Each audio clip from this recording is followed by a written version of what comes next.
Hi hello ನಮಸ್ಕಾರ ಎಲ್ಲರಿಗೂ ಸಹ. ಇವತ್ತು ಮಟನ್ ವೆಜ್ ಮಿಕ್ಸ್ ಪಲಾವ್ ರೆಸಿಪಿಯನ್ನು ನಿಮ್ಮೊಟ್ಟಿಗೆ ಶೇರ್ ಮಾಡ್ತಾ ಇದ್ದೇನೆ.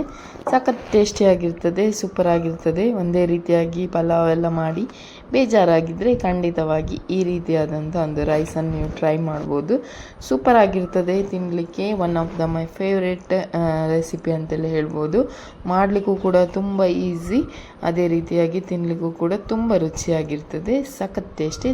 ಖಂಡಿತವಾಗಿ ಸಹ ಮನೆಯಲ್ಲಿ ಒಂದ್ಸತಿ ಟ್ರೈ ಮಾಡಿ ನೋಡಿ. ಈ ಐಟಮನ್ನು ಮಾಡಲಿಕ್ಕೆ ಏನೆಲ್ಲ ಬೇಕಂತೇಳಿ ನೋಡ್ಕೊಂಡು ಬರುವ. ಮೊದಲಿಗೆ ನಾನಿಲ್ಲಿ ಸ್ವಲ್ಪ ಬೀನ್ಸ್, ಬಟಾಣಿ ಮತ್ತು ನೀರುಳ್ಳಿಯನ್ನು ಕಟ್ ಮಾಡಿ ಕ್ಲೀನ್ ಮಾಡಿ ಇಟ್ಕೊಂಡಿದ್ದೇನೆ. ಕ್ಯಾಶು, ಲಿಂಬೆ, ಸ್ವಲ್ಪ ಸ್ಪೈಸಸ್ ಎಲ್ಲ ರೆಡಿ ಮಾಡಿ ಇಟ್ಕೊಳ್ಬೇಕಾಗ್ತದೆ. ಅದಾದ ನಂತರ ಕೊತ್ತಂಬರಿ ಸೊಪ್ಪು, ಪುದೀನ ಸೊಪ್ಪು, ಕಾಯಿ ಮೆಣಸು, ಶುಂಠಿ, ಬೆಳ್ಳುಳ್ಳಿ ಇದಿಷ್ಟನ್ನು ನಾವು ಜಸ್ಟ್ ಒಂದು ಸ್ವಲ್ಪ ಗ್ರೈಂಡ್ ಮಾಡಿಕೊಳ್ಬೇಕು. ನೀರೆಲ್ಲ ಏನು ಹಾಕಬೇಕಂತ ಇಲ್ಲ.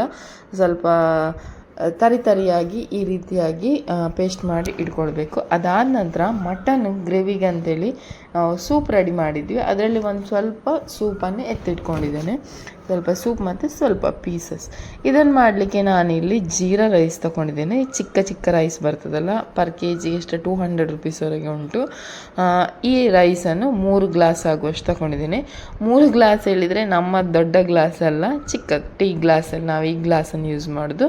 ಈ ಗ್ಲಾಸಲ್ಲಿ 3 ಗ್ಲಾಸ್ ಆಗುವಷ್ಟು ರೈಸ್ ಅಂತ ಹೇಳಿದರೆ, ನಾರ್ಮಲ್ ಗ್ಲಾಸಲ್ಲಿ ಒಂದು 2-2.5 ಲೋಟೆ ಅಷ್ಟು ಹಿಡಿತದೆ. ಇದು ಚಿಕ್ಕ ಗ್ಲಾಸ್, ಮೇ ಬಿ 1-1.25 ಗ್ಲಾಸ್ ಇರ್ಬೋದು. ಒಂದು ದೊಡ್ಡ ಬಾಣಲೆಯನ್ನು ತಗೊಂಡಿದ್ದೇನೆ. ಬಾಣಲೆ ಬಿಸಿ ಆಗ್ತಾ ಇದ್ದ ಹಾಗೆ ಅದಕ್ಕೆ ತುಪ್ಪ ಹಾಕ್ಕೊಂಡಿದ್ದೇನೆ. ತುಪ್ಪದಲ್ಲಿ ಮಾಡಿದರೆ ಸಖತ್ ಫ್ಲೇವರ್ ಆಗಿರ್ತದೆ. ಅದಾದ ನಂತರ ನಾನು ಇಟ್ಕೊಂಡಂತಹ ಸ್ಪೈಸಸ್ಸನ್ನೆಲ್ಲ ಹಾಕ್ಕೊಂಡು ಸ್ವಲ್ಪ ಫ್ರೈ ಮಾಡ್ಕೊಳ್ಬೇಕು. ಅದು ಫ್ರೈ ಆಗ್ತಾ ಇದ್ದ ಹಾಗೆ ಅದಕ್ಕೆ ಕಟ್ ಮಾಡಿಕೊಂಡಂಥ ಒಂದು ದೊಡ್ಡ ಆನಿಯನ್ ಕೂಡ ಕಂದು ಬಣ್ಣಕ್ಕೆ ಬರುವವರೆಗೆ ಕಾಯಿಸಿ, ಒಟ್ಟಿಗೆ ಕ್ಯಾಶು ಕೂಡ ಹಾಕ್ಕೊಂಡಿದ್ದೇನೆ. ಅದು ಸಹ ಫ್ರೈ ಆಗ್ತದೆ. ಫ್ರೈ ಆದರೆ ಟೇಸ್ಟ್ ಸ್ವಲ್ಪ ಯೂನಿಕ್ ಆಗಿರ್ತದೆ. ಸೊ ಇದೆಲ್ಲವನ್ನು ಸಹ ಒಟ್ಟಿಗೆ ನಾವು ಚೆಂದ ಮಾಡಿ ಫ್ರೈ ಮಾಡ್ಕೊಳ್ಬೇಕು. ಇದು ಕಂದು ಬಣ್ಣಕ್ಕೆ ಬರಲಿಕ್ಕೆ ಆಗುವಾಗ ನಾವೇನು ಅದು ಕಾಯಿ ಮೆಣಸೆಲ್ಲ ಇದು ಗ್ರೈಂಡ್ ಮಾಡಿ ಇಟ್ಕೊಂಡಿದ್ವು ಅದನ್ನು ಸಹ ಹಾಕಿ ಅದರದ್ದು ಸಹ ಹಸಿ ಮುರಿ ಹೋಗುವವರೆಗೆ ಇದರೊಟ್ಟಿಗೆ ಫ್ರೈ ಮಾಡ್ಕೊಳ್ಬೇಕು. ಸೊ ಶುಂಠಿ, ಬೆಳ್ಳುಳ್ಳಿ ಮತ್ತು ಕೊತ್ತಂಬರಿ ಸೊಪ್ಪು, ಪುದೀನ ಸೊಪ್ಪು, ಕಾಯಿ ಮೆಣಸು ಇದ್ರದ್ದು ಪೇಸ್ಟ್ ಎಲ್ಲವನ್ನು ಸಹ ಹಾಕ್ಕೊಂಡು ಚೆಂದ ಮಾಡಿ ಫ್ರೈ ಮಾಡಬೇಕು. ನನ್ನದು ಇದೇ ಮಸಾಲೆ ಬೇಸಿಕ್, ನಾನು ಬೇರೆ ಎಲ್ಲ ಹಾಕೋದಿಲ್ಲ. ಇದು ಒಂದು ಗರಂ ಮಸಾಲ ಒಂದು ಹಾಕ್ತೇವೆ ನಾವು. ಒಂದು 1/2-3/4 ಸ್ಪೂನ್ ಆಗುವಷ್ಟು ಗರಂ ಮಸಾಲೆ, ರುಚಿಗೆ ಎಷ್ಟು ಬೇಕಾಗ್ತದೆ ಅಷ್ಟು ಉಪ್ಪು. ಅದಾದ ನಂತರ ಟರ್ಮರಿಕ್ ಪೌಡರನ್ನು ಹಾಕ್ಕೊಂಡು ಇನ್ನೊಂದು ಸ್ವಲ್ಪ ಚೆಂದ ಮಾಡಿ ಮಿಕ್ಸ್ ಮಾಡಿಕೊಳ್ಳುವ. ಸೊ ಲಿಂಬೆದು ರಸವನ್ನು ನಾನು ಸಪ್ರೇಟ್ ಮಾಡಿ ಇಟ್ಕೊಂಡಿದ್ದೇನೆ. ಸೊ ಇದು ಫ್ರೈ ಆಗ್ತಾ ಇದ್ದ ಹಾಗೆ ನಾವು ಏನು ವೆಜಿಟೇಬಲ್ಸ್ ಎಲ್ಲ ಉಂಟು ಕಟ್ ಮಾಡಿ ಇಟ್ಕೊಂಡದ್ದು ಅದನ್ನು ಸಹ ಹಾಕ್ಕೊಂಡು ಚೆಂದ ಮಾಡೊಂದು ಮಿಕ್ಸ್ ಕೊಡಬೇಕು. ಸಖತ್ತಾಗಿರ್ತದೆ. ನಿಜವಾಗಿ ಸಹ ಒಂದ್ಸತಿ ಟ್ರೈ ಮಾಡಿ ನೋಡಿ. ಕಷ್ಟವೇ ಇಲ್ಲ ಮಾಡಲಿಕ್ಕೆ. ತುಂಬ ಸಿಂಪಲ್ ಆ್ಯಂಡ್ ಈಸಿ ಆದಂಥ ರೆಸಿಪಿಯನ್ನು ನಾನು ನಿಮಗೆ ತೋರಿಸುವಂಥದ್ದು. ಹೆಲ್ದಿ ಇರ್ತದೆ. ಆಮೇಲೆ ಜೀರಾ ರೈಸನ್ನು ನಾವು ತೊಳೆದು ಕ್ಲೀನ್ ಮಾಡಿ ಇಟ್ಕೊಂಡಿದ್ವಲ್ಲ ಅದನ್ನು ಸಹ ಹಾಕ್ಕೊಂಡು ಅದನ್ನು ಸಹ ಒಂದು 2 ನಿಮಿಷಗಳ ಕಾಲ ಹೀಗೇ ನೀರು ಹಾಕೋದಕ್ಕಿಂತ ಮುಂಚೆ ಚೆಂದ ಮಾಡಿ ನಾವು ಮಿಕ್ಸ್ ಮಾಡಿಕೊಳ್ಬೇಕು. ಕಂಪ್ಲೀಟಾಗಿ ಇದು ಮಿಕ್ಸ್ ಆಗಬೇಕು. ಮಿಕ್ಸ್ ಆದಮೇಲೆ ಲೈಮ್ ಇದು ರಸ ತೆಗೆದಿಟ್ಟಿದ್ದೆ ಅದನ್ನು ಸಹ ಹಾಕ್ಕೊಳ್ಬೇಕು.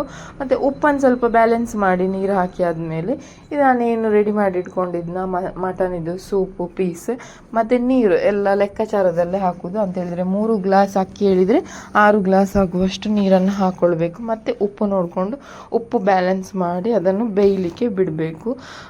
ಸಖತ್ ಟೇಸ್ಟಿಯಾಗಿರ್ತದೆ. ಜೀರಾ ರೈಸ್ ಇದು ಪಲಾವ್ ಅಂದರೆ ನನಗೆ ತುಂಬ ಇಷ್ಟ. ತಿನ್ನಲಿಕ್ಕೆ ಸಹ ತುಂಬ ರುಚಿಯಾಗಿರ್ತದೆ. ಸೊ ಇದು ಕುದೀತಾ ಉಂಟು. ನಾನು ಮುಚ್ಚಿ ಒಂದು ಸ್ವಲ್ಪ ಆಗಾಗ ಬಂದು ಚೆಕ್ ಮಾಡಬೇಕು. ರೈಸ್ ಆಗಿದೆ. ನನಗೆ ರೈಸ್ ಮುದ್ದೆ ಆದರೆ ಇಷ್ಟ ಆಗೋದಿಲ್ಲ. ನನಗೆ ಸ್ವಲ್ಪ ಬಿಡಿ ಬಿಡಿಯಾಗಿರಬೇಕು. ಇದು ನೋಡಿ 90% ಆಗಿದೆ. ಇನ್ನು ಸ್ವಲ್ಪ ಹೊತ್ತು ಮುಚ್ಚಿಟ್ರೆ ಅಲ್ಲಿಗೆ ರೈಸ್ ರೆಡಿ ಆಗ್ತದೆ. ನಾನು ಮಾಡಿದಂಥ ಈ ಪಲಾವ್ ತುಂಬ ಬಿಡಿ ಬಿಡಿಯಾಗಿ ಬಂದಿದೆ. ಸರಿಯಾದ ಮೆಜರ್ಮೆಂಟಲ್ಲಿ ನೀರು ಹಾಕಿದರೆ ಆಯಿತು.